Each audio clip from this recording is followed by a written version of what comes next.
मी काही दिवसांपूर्वी पत्रकार परिषद घेऊन हे स्पष्ट केलं होतं की हो, प्रीतमताईंचं नाव मीडियामधून चाललं होतं आणि त्यांच्याबद्दल आम्ही कुठेही मंत्रिपदाची मागणी केलेली नव्हती आणि त्यांना नाही मिळालं तर आमच्या नाराज होण्याचा विषय येत नाही, कारण आमची मागणीच नव्हती।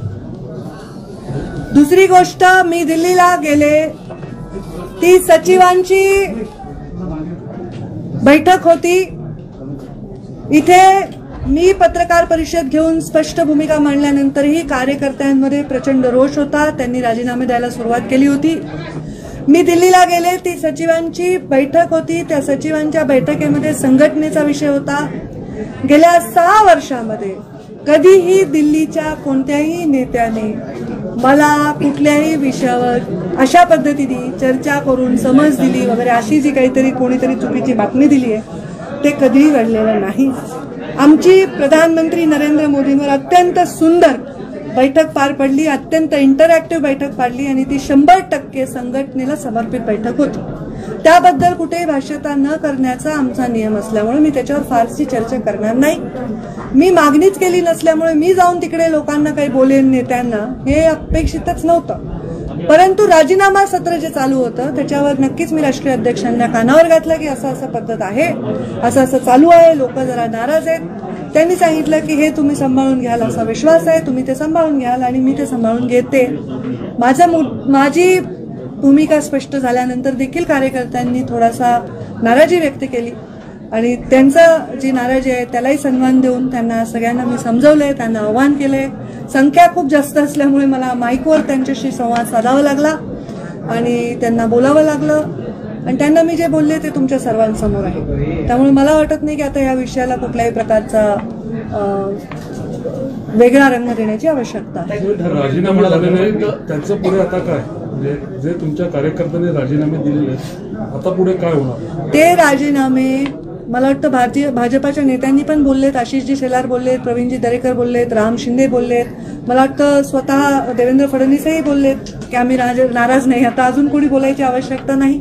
मी असंही सांगितलंय की माझ्या कार्यकर्त्यांनी राजीनामे दिलेले मला मंजूर नाहीत, ते मागे घ्यावे।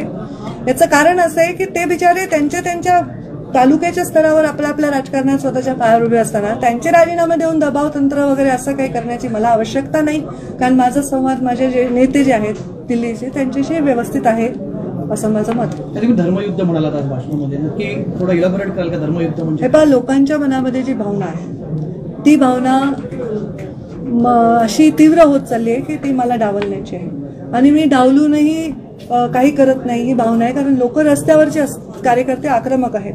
मुळातच हा कार्यकर्ता, मुंडे साहेबांचा कार्यकर्ता हा आक्रमक आहे। मुंडे साहेबांनी राजकारणामध्ये जे काम केले त्याची एक पद्धत त्यांना अवगत आहे। आम्ही खूप संघर्ष केला, आम्हाला अनेक संघर्षांना जावं लागलं सामोरं, पण ह्या संघर्षावरील कार्यकर्ता माझं नातं हे नेहमी अटूट राहिलं। धर्मयुद्ध हे आहे की माझा जो प्रेम करणारा वर्ग आहे, माझा जो कार्यकर्त्याचा संचय आहे त्याच्यामध्ये कुठेतरी अडचण निर्माण होते अशी भावना झाली लोकांची। कारण माझा फॉर्म भरायला लावून माझा काढला आणि रमेश अप्पांना कराडांना तिकीट दिलं, मला राज्यसभेत चर्चा असताना भागवत कराडांना दिलं, तर तिथे मी स्वतःहून गेले, त्यांच्या नॉमिनेशनला गेले।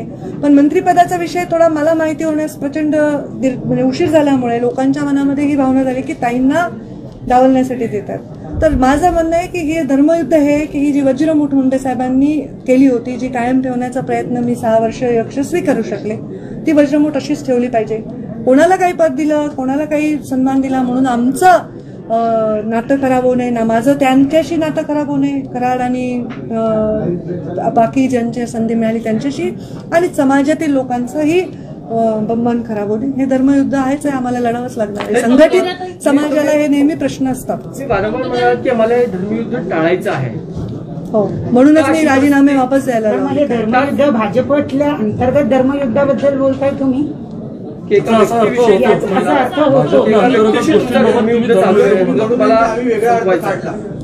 नाही, मी असं काही म्हणणार नाही, जिथे काढला तिथेच म्हणेन।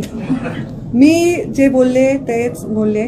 धर्मयुद्ध हे आहे की जेव्हा एखादा व्यक्ती राज्यभर प्रवास करून प्रचंड मेहनत करून एक संघटन करतो, ते त्याच्या नावावर त्याच्यावर प्रेम करणारा माणूस त्याच्या संघटनेशी जोडला जातो.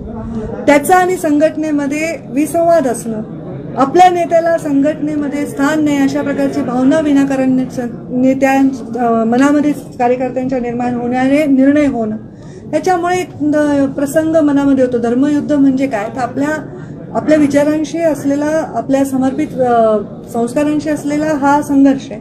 आणि धर्मयुद्ध हेच आहे की ही जी माझी मोठ आहे ती मोठ डिस्टर्ब न होता कामा नये. भले कोणालाही पद मिळवून लोकांना वाटतं मला मिळालं पाहिजे, मला नाही मिळालं तरी माझी हरकत नाही, पण ही माझी रिमोट कायम राहायला पाहिजे, एकजूट कायम राहायला पाहिजे. अविचाराने कुठलाही निर्णय ताई म्हणतो की योग्य वेळी निर्णय घेऊ असं तुम्ही म्हणाल. योग्य वेळी निर्णय घ्यायचा, अविचाराने कुठलाही निर्णय घ्यायचा नाही. योग्य वेळ कुठली ते जेव्हा मला येऊ नये अशी माझी अपेक्षा आहे. अनेकदा बोललं जातं, त्यांनी ते लक्षात ठेवावं. त्याचा उल्लेख तुम्ही केला की पंकजा मुंडे यांना पक्षाने खूप दिलं, याचा उल्लेख तुम्ही केला. अनेकांना दिलं गेलं आणि त्याचाही उल्लेख केला, तर तुमच्या बाबतीत हे सतत बोलून दाखवलं जातं. हे पहा, अत्यंत चांगला प्रश्न विचारला प्राजक्ता. मी माझ्याविषयी गेल्या 2-3 दिवसात जे स्टेटमेंट आले ते सगळे मी लिहून ठेवले. त्याच्यामध्ये भारतीय जनता पार्टीचा कोणताही नेता नकारात्मक नाही बोलला, खूप चांगलं आणि सकारात्मक आणि आशावादी बोलले. प्रत्येक नेता म्हणाले की नाही ताई सांभाळून घेतील, कार्यकर्त्यांचा संताप हा विद्रोह. काही नेत्यांनी असं स्टेटमेंट केलं की पंकजा मुंडे लक्षात ठेवतील, आणि हे स्टेटमेंट त्या नेत्यांकडनं किंवा काही लोकांकडनं वारंवार आलं. तर माझं हेच म्हणणं आहे की मला पक्षाने दिलंय हे मी लक्षातच ठेवते, पण पक्षाने मला माझ्यावर अनेकांना दिलंय. त्यामुळे माझं हो बरोबर आहे की सतत हे बोलून का दाखवलं जातं जे माझ्या पक्षातले नाहीत त्यांच्याकडनं. तुम्ही म्हणता की आपली भाषण किया तो आपने कहा कि प्रधानमंत्री मोदी, मैं पूरा हिंदी में बोलूँ वापस से? सवाल ये है कि आपने जो भाषण किया उसमें कहा कि प्रधानमंत्री मोदी, अमित शाह, जेपी नड्डा आपके नेता है, लेकिन देवेंद्र फडणवीस जो महाराष्ट्र के नेता है उनका नाम लेना शायद आप भूल गई या? मैं राष्ट्रीय स्तर पे काम कर रही हूँ, महाराष्ट्र के कोई भी पद पर मैं नहीं हूँ. मेरे नेता राष्ट्रीय स्तर पर ही है. तुम्ही जे वारंवार म्हणालात की आपली शक्ती कमी करण्याचा हा डाव आहे जो आपण पूर्ण होऊ देणार नाही, आणि पुढचा मार्ग मला खडतर दिसतोय. हो, खडतर दिसतोय मला मार्ग, कारण आज आघाडीचे सरकार आहे महाराष्ट्रामध्ये. 3 पक्ष एका बाजूला आहेत. नगरपालिकेच्या निवडणुका आहेत, महानगरपालिकेच्या निवडणुका आहेत, जिल्हा परिषदेच्या निवडणुका आहेत. त्यामध्ये जर माझा कार्यकर्ता अगतिक असेल, माझा म्हणजे माझ्यामुळे माझ्या पक्षाशी जोडलेला आणि पक्षामुळे माझ्याशी जोडलेला, या दोन्ही कार्यकर्ते जर अगतिक असतील तर ते खडतरच मार्गाकडे जाणारी दिशा आहे. आणि ते होऊ नये, त्यांनी शांत राहावं, त्यांनी संयमाने राहावं, त्यांनी स्वतःच्या मजबूतीने राहावं, ही माझी अपेक्षा आहे. डोळे चोळून बघा, एकदा तुम्ही उल्लेख केलेला आहे. कोणतं दृश्य जे वारंवार तुमच्या समोर येतं ते डोळे कोणतं दृश्य नाही, एखादं दृश्य जेव्हा आपल्याला अस्पष्ट दिसत असतं तेव्हा आपल्याला आपण एकदा डोळे चोळून बघतो की ते खरंच अस्पष्ट आहे का स्पष्ट आहे. तर मी आता डोळे चोळून बघितले की हे जे झालंय हे म्हणजे असं कुठल्याही चुकीच्या भावनांनी नाही झालंय. तर एकदा डोळे चोळून बघा. कार्यकर्त्यांची जी भावना झाली की ताई असं अशा पद्धतीने राजकारण होत आहे किंवा पक्षामध्ये राज्यस्तरावर अशा प्रकारे डावललं जाते, तर एकदा ते आपण त्याच्यावर तपासलं पाहिजे. कुठल्याही भूमिकेच्या अंतिम आपण स्तरावर जाण्याच्या आधी तपासून केलं. नेत्यांच्या यादीमध्ये पंतप्रधान नरेंद्र मोदी येतात, अमित शहा येतात, देवेंद्र फडणवीस काय येते किंवा महाराष्ट्रातले नेते काय नाही, मराठीत उत्तर काय काय तुमच्या नेत्यांच्या यादीमध्ये माझ्या नेत्यांच्या यादीमध्ये मोदी अमित शहा येतात, महाराष्ट्रातील नेते का नाही? त्याच्यामुळे वेगळा अर्थ निघू शकतो. माझे नेते, मी राष्ट्रीय स्तरावर काम करत आहे.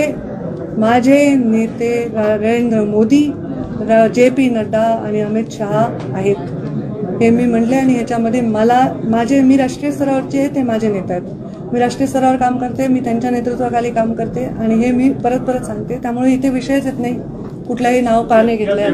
आप पूरा हिंदी में बोलू?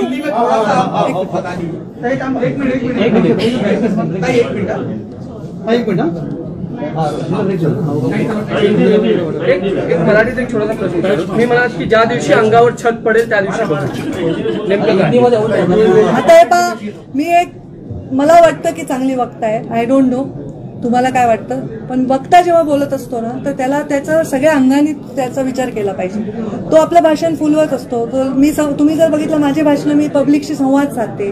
मी असं उभा राहून धडधड माझे मुद्दे बोलून जात नाही किंवा मी ते ऐकतायत का नाही याची दखल घेत नाही असंही नाही होत. त्यांना इन्व्हॉल्व ठेवते.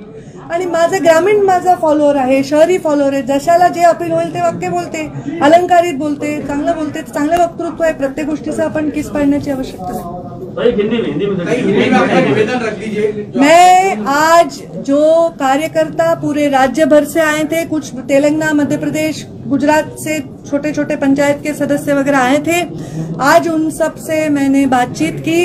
बातचीत जाहिर तरीके से करनी पड़ी क्योंकि बहुत संख्या में आए थे. माइक लगाकर उनसे संवाद किया.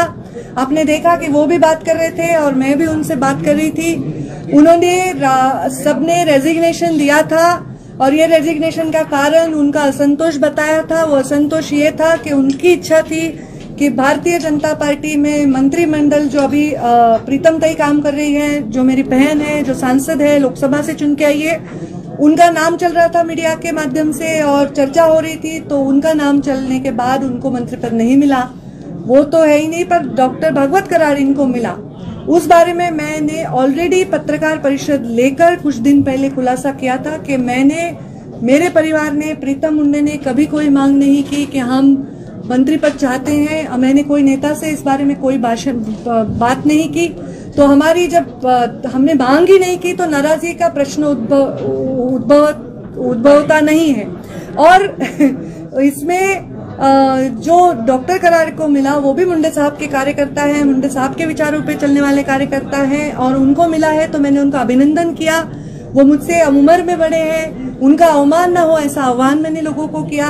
और मैंने ये स्पष्ट किया है कि हमारी कोई मांग नहीं थी. लोगों के बीच में इसलिए दुख है, इसलिए थोड़ा सा असंतोष है क्योंकि लोग चाहते हैं कि अपने नेता को ताकत मिले.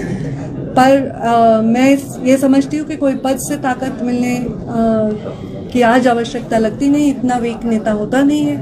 और मैंने अपने और एक चीज को मैं स्पष्ट करना चाहती हूँ. मैं दिल्ली गई थी तो मेरी संगठन की बैठक थी, मैं राष्ट्रीय सचिव के तौर पे गई थी. दिल्ली में ऐसी कोई भी बात हुई नहीं. कुछ माध्यमों ने ये चलाया कि हमें मोदी जी ने डांटा या हमने मोदी जी ने कुछ बताया. ये सब गलत बात है. मोदी जी के साथ बहुत ही सुंदर मार्गदर्शन हुआ, बहुत ही सुंदर आदान प्रदान विचारों का हुआ और 100% संगठन की बैठक थी. उन्होंने ऐसी कोई बात कभी कही नहीं. और जेपी नड्डा जी हमारे राष्ट्रीय अध्यक्ष हैं, मैंने उनसे भी बातचीत की. ये राजीनामा लोग दे रहे हैं, रेजिग्नेशन दे रहे हैं और उनके बारे में मैंने चर्चा की और किसी ने मुझे पूछकर जवाब मांगा नहीं. मैंने खुद से उनसे चर्चा की और उनको सारी चीजें बताई और वो उन्होंने कहा कि आप इसको संभाल लेंगे, हमें विश्वास है. और मैंने यही कहा कि लोगों का असंतोष है, मैं उसको संभाल लूंगा. अपने धर्म युद्ध जब तक टाल सकते हैं तब तक टालने की बात कही है, उसको थोड़ा विस्तार में. ये मेरे कार्यकर्ता है, ये बहुत बड़ा संचय है, ये महाराष्ट्र के कोने कोने में है. ये मेरी वजह से कुछ लोग पार्टी से जुड़े होंगे, कुछ लोग पार्टी की वजह से मुझसे जुड़े होंगे. तो ये जो लोग हैं इनके मन में अगर हमेशा ये रहा कि प्रश्न चिन्ह कि हम क्या करें, हमारी नेता का क्या है, मैं उनको चाहती हूँ प्रश्न चिन्ह से वो बाहर निकले, वो द्वंद्व से बाहर निकले. और ये धर्म युद्ध होता है हमेशा आर या पार. जो मेरा कार्यकर्ता थोड़ा आक्रामक है वो हमेशा, जबकि मैंने प्रेस लेकर क्लियर करके भी उन्होंने राजीनामा दिया तो मैंने उनको ये कहा कि मुझे इस धर्म युद्ध में नहीं जाना है. मैं नहीं चाहती कि मेरे नेता के पद के लिए कार्यकर्ता शहीद हो जाए और अपने पदों से रेजिग्नेशन दे. वो उनके पद बहुत ज्यादा मेरे लिए मायने रखते हैं.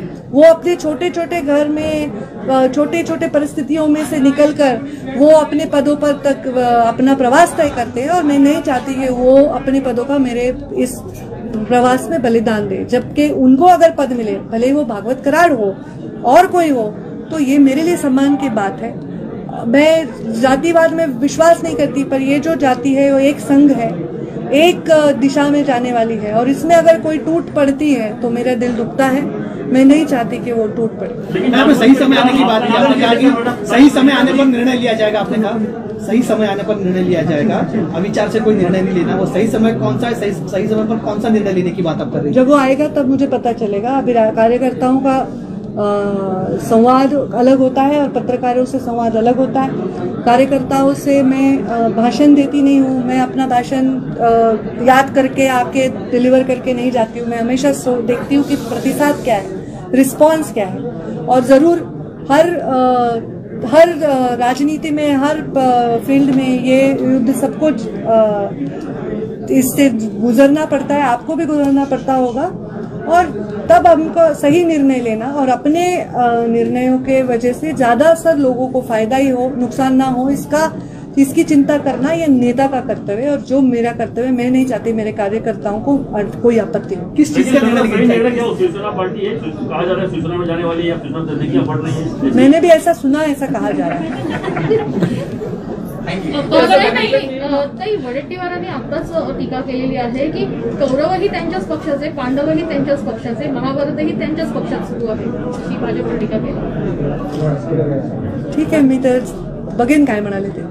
एक शेवटचा प्रश्न तो म्हणजे तुम्ही असं म्हणालात की जर मी संपले असले तर मला संपवण्याचा प्रयत्न सुद्धा संपला असेल, असा प्रयत्न तुमच्या पक्षातून झाला होता असं म्हणायचं? हे पहा, मला सतत संघर्ष माझ्या वाट्याला आलेला आहे आणि आता माझा कार्यकर्ता जो दुखावला गेला आहे तेव्हा मी अत्यंत मोकळी व्यक्त झालेली आहे आणि मला असं वाटतं की ह्या सगळ्या गोष्टींची सगळ्या पद्धतीने ज्यांना सर्वांना आम्हाला माहिती आहे की कसं आहे महाराष्ट्राचं राजकारण, कसं आहे महाराष्ट्राचा पॅटर्न, ह्या सगळ्या गोष्टींना सांभाळून घेऊनही राजकारण करता येतं। उदाहरणार्थ जेव्हा डॉक्टर बागवतकरांना राज्यसभा द्यायची होती तेव्हा मी त्यांचं नॉमिनेशन करायला गेले होते।